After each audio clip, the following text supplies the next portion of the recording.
माझं नाव पावरा उषा अंबलाल पावरा उषा अंबलाल. आता टीवायला आहे का? हां, टीवायला आहे. तुला काय काय अडचणी आल्या बेटा? कोरोनाच्या सेकंड जी डाट आलेली होती त्याच्यात तुला किती अडचणी आल्या, तू त्याच्यावर कशी मात मिळवली ते आपल्याला विद्यार्थ्यांना सांग. हां, विद्यार्थ्यांना असं सांगायचं आहे की कोरोना लास्ट हे आलं तेव्हा घरात खूप काही प्रॉब्लेम असतात. म्हणजे ते प्रॉब्लेम सॉल्व करण्यासाठी आपल्याला हिंमत पाहिजे असते. मग कोरोना तर म्हणजे मम्मींना, पप्पांना, दीदींना वगैरे सर्वांनाच झालं का? हां, मग त्यांना एकदम सुरक्षित ठेवण्यासाठी मला स्वतः व्यवस्थित करावं लागलं. मग आधी मी स्वतःचं तब्येत व्यवस्थित राहण्यासाठी मी स्वतः काढा घोड्या हे घेतलं. मग त्यांना भाजीपाला किंवा व्यवस्थित हे कशामुळे व्यवस्थित हे आरोग्य चांगलं राहील म्हणून त्याच्यासाठी मी खूप प्रयत्न केला आणि त्यांना हिंमत दाखवली की हे करणार तुम्ही तेव्हाच चांगले होणार आणि हे हिंमत नाही सोडायची असं म्हणून मी स्वतःच हिंमत नाही सोडली आणि त्यांना पण सोडू दिलं. बघा, आपल्या सगळ्या विद्यार्थ्यांना अतिशय आदर्श मिळू शकेल अशी ही प्रेरणादायी आपल्याजवळ उषा आलेली आहे आणि तिने अनेक अडचणींना देत सगळ्या परिवाराला तिने कोरोनाच्या लाटेतून मुक्त केलं. त्यांना सगळ्यांना गोळ्या औषधं पुरवल्या आणि लसीकरण पण दिलं का सगळ्यांना? लस सुद्धा सगळ्यांना उपलब्ध करून दिली. आणि मग एवढ्या सगळ्या गर्दीत तुझ्या अभ्यासाकडे कसं लक्ष दिलं? अभ्यासाकडे तर आहेच.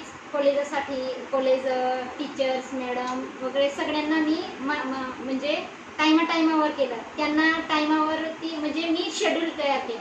अच्छा, म्हणजे स्वतः लिहून ठेवायचं नसतं, आपल्या मनात सुद्धा शेड्यूल निर्माण करायचं, तयार करायचं. Very good. आणि मी स्वतः केलं. सकाळी मम्मी पप्पांना काय लागतंय आणि दीदीला काय लागतंय ते म्हणजे त्यांना डिस्टन्स मेंटेन याच्यावर सोशल डिस्टन्स ठेवलं की दीदीला दुसऱ्या घरात तर मम्मीला असं म्हणजे आदिवासीमध्ये कसं घरे नसतात तरी सुद्धा मी प्रयत्न केलं त्यांना दुसऱ्या ठिकाणी ठेवण्यासाठी असं प्रयत्न केलं. आणि भाजीपालाचं आणि हे खर्च वगैरे दादांना म्हणजे मला दादा पण खूप काही हेल्प केलं दादांनी पण.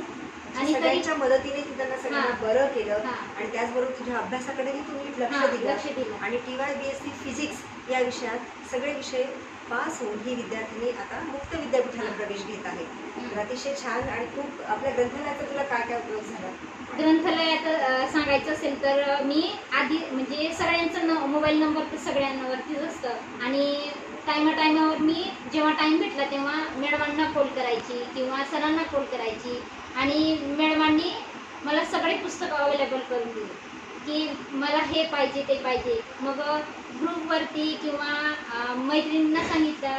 मग सगळे फ्रेंड मला हेल्प केलं आणि मॅडमांनी हेल्प केलं. म्हणून मॅडमांना आणि सगळे फ्रेंडला मी मनापासून धन्यवाद करते.